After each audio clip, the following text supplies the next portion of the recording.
Oke, selamat sore. Saya akan ceritakan bagaimana awal mula saya mengetahui Universitas Paramadina dan alasan mendaftar kuliah di kampus ini. Awal mula saya mengetahui Universitas Paramadina berasal dari pencarian saya ketika saya mencari kampus yang dekat dengan kantor saya di Gatot Subroto dalam upaya melanjutkan pendidikan saya untuk tetap melanjutkan pendidikan S1 sambil bekerja. Dan saya juga mencari fleksibilitas dalam jadwal kuliah. Salah satu yang membuat saya tertarik adalah fakta bahwa kampus ini pernah dipimpin oleh Anies Rashid Baswedan, seorang tokoh publik yang saya hormati. Ini memberikan kesan positif tentang kualitas dan reputasi Universitas Paramadina. Kemudian saya pun mulai mencari informasi lebih lanjut mengenai program studi yang ditawarkan di Universitas Paramadina, terutama yang tidak berada di lokasi Cipayung atau Cikarang, yang saya rasa kurang strategis bagi saya.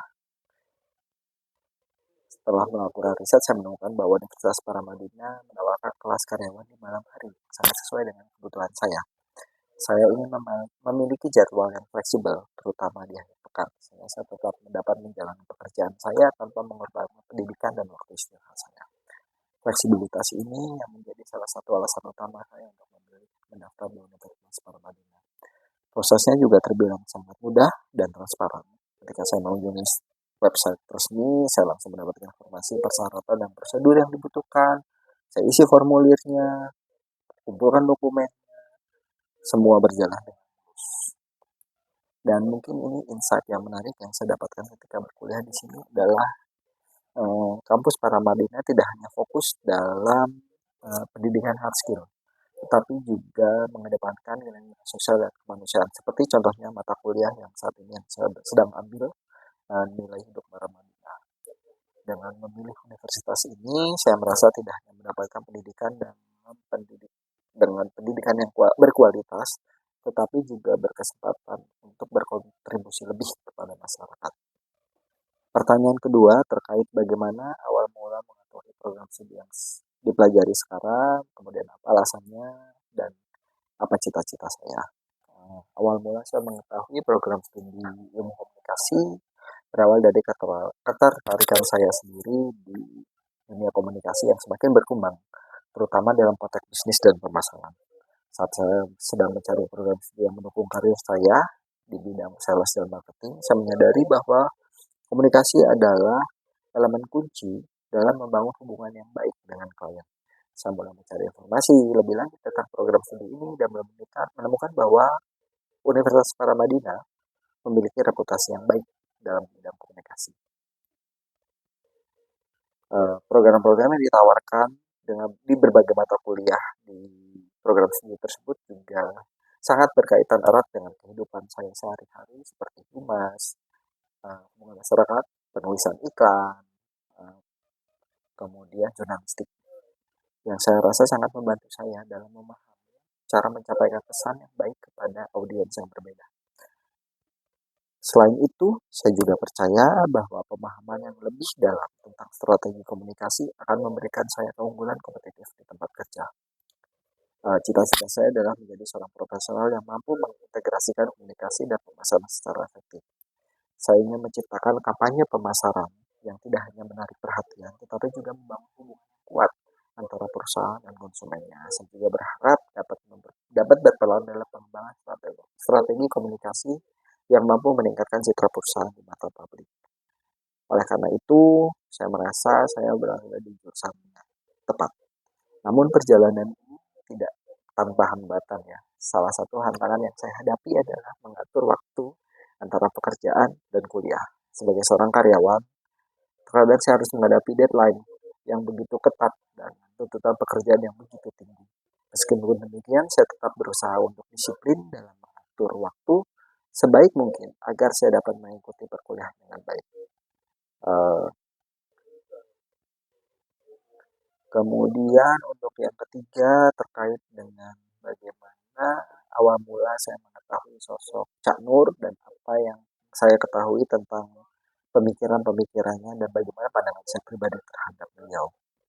Uh, Awal mula saya mengikuti Cak mengetahui sosok Nurholis Majid adalah ketika saya mulai mendalami pemikiran-pemikiran tokoh intelektual Islam di Indonesia. Nama Cak Nur sering muncul dalam diskusi-diskusi yang saya ikuti. Saya merasa tertarik untuk menggali lebih dalam tentang ide-ide yang dia tawarkan. Terutama setelah membaca tulisannya, saya sangat tertarik dengan pola pikirnya yang sangat terbuka dan progresif, terutama dalam hal pluralitas. Saya sangat terinspirasi oleh pemikirannya yang menekankan pentingnya toleransi dan saling pengertian. Dalam pandangan saya, sikap terbuka yang ia anjurkan tidak hanya sangat diperlukan di zaman sekarang, di mana kita seringkali melihat adanya ketegangan-ketegangan yang muncul akibat adanya perbedaan. Cak Nur mengajak kita untuk tidak hanya berpegang pada tradisi, tetapi juga berani mengeksplorasi ide-ide baru yang dapat memperkaya pemahaman kita tentang agama dan kehidupan. Salah satu momen yang paling berkesan bagi saya adalah ketika membaca karyanya membahas tentang pluralisme. Dalam tulisan tersebut, ia menjelaskan bahwa pluralisme bukanlah ancaman bagi Islam, melainkan tantangan yang harus dihadapi dengan sikap terbuka dan kritis. Saya merasa ini adalah pesan yang sangat penting, terutama di tengah dunia yang semakin terpecah belah oleh perbedaan. Bagi saya sendiri, sosok Cak Nur adalah sosok yang inspiratif. Ia menunjukkan bahwa perbedaan tidak harus menjadi sumber konflik, tetapi dapat menjadi kekuatan yang memperkaya kehidupan bersama. Saya mengagumi keberaniannya dalam mengemukakan ide-ide yang dianggap kontroversial oleh sebagian kalangan. Melalui pemikirannya, saya merasa terdorong untuk lebih menghargai keberagaman di sekitar saya dan untuk berkontribusi dalam menciptakan lingkungan yang lebih inklusif. Saya percaya bahwa warisan pemikiran Cak Nur akan terus hidup dan menjadi inspirasi bagi banyak orang, termasuk saya sendiri. Dalam perjalanan hidup saya berusaha menerapkan nilai-nilai yang ia ajarkan, terutama dalam hal toleransi dan penghargaan terhadap perbedaan pandangan. Saya berharap dapat menjadi bagian dari generasi yang mampu membangun masyarakat yang lebih baik, lebih toleran, dan lebih saling menghargai, sebagaimana yang telah dicita-citakan oleh Cak Nur. Kemudian pertanyaan berikutnya, apa makna keimanan bagi kalian dan apa hubungannya dengan kemanusiaan? Keimanan bagi saya memiliki makna yang sangat kompleks dan mendalam. Dalam konteks agama yang saya anut, keimanan bukan hanya sekedar pengakuan terhadap adanya Tuhan, tetapi juga memberikan komitmen dalam menjalani hidup sesuai dengan ajarannya. Keimanan adalah fondasi yang membimbing saya dalam setiap aspek kehidupan, memberikan arah dan makna dan menjadi sumber kekuatan dalam menghadapi berbagai tantangan. Salah satu aspek penting keimanan adalah hubungan antara hablum minallah dan hablum minanas. Hablum minallah merujuk pada hubungan vertikal kita kepada Tuhan. Sedangkan hablum minanas mengabarkan hubungan horizontal kita sesama manusia. Seringkali kita terjebak dalam pemahaman bahwa keimanan hanya berkaitan dengan hubungan kita dengan Tuhan. Sehingga mengabaikan pentingnya interaksi kita dan hubungan kita dengan orang. Saya percaya bahwa hubungan itu saling terkait dan tidak dapat dipisahkan. Keimanan yang kuat kepada Tuhan seharusnya mendorong kita untuk berbuat baik kepada sesama.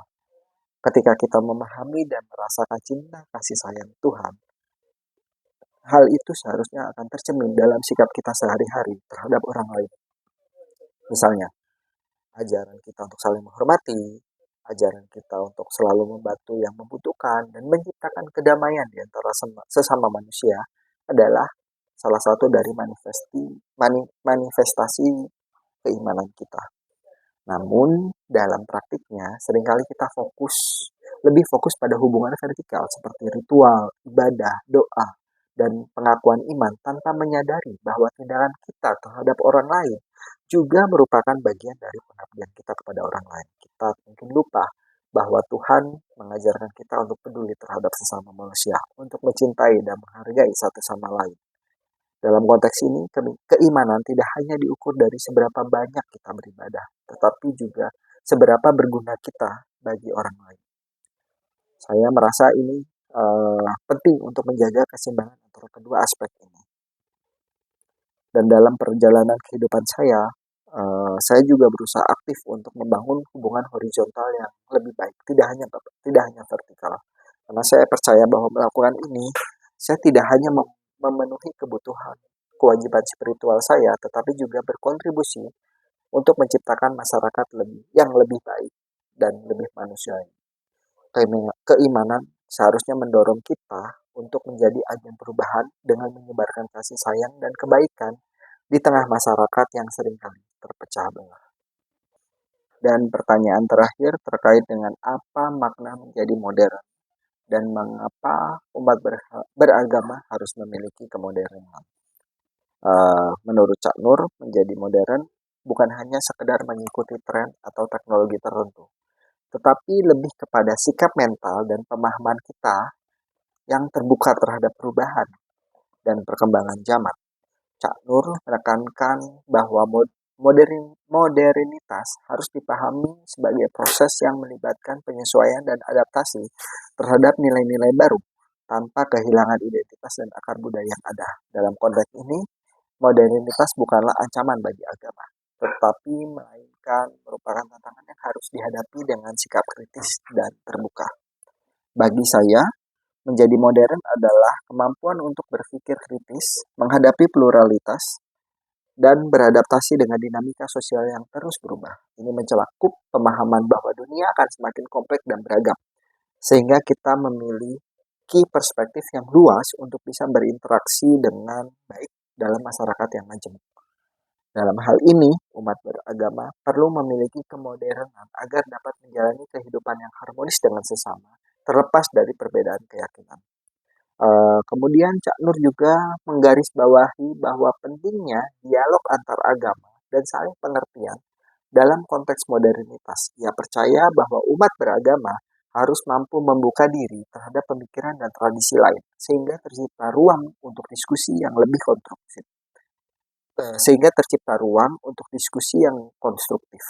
Dengan memiliki sikap modern, umat beragama dapat lebih mudah memahami dan menghargai keberagaman, serta menghindari sikap eksklusif yang dapat memicu konflik.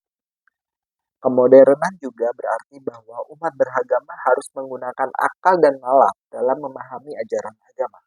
Cak Nur mendorong umat Islam tidak hanya menerima ajaran agama secara dogmatis, tetapi juga mengeksplorasi dan memahami konteks di balik ajaran tersebut. Dengan cara ini, kita dapat menemukan relevansi ajaran agama dalam kehidupan sehari-hari dan menjadikannya sebagai pedoman yang dapat diterapkan dalam konteks modern. Dalam pandangan saya pribadi, memiliki kemodernan sebagai umat beragama adalah langkah penting untuk menciptakan masyarakat yang lebih inklusif dan toleran.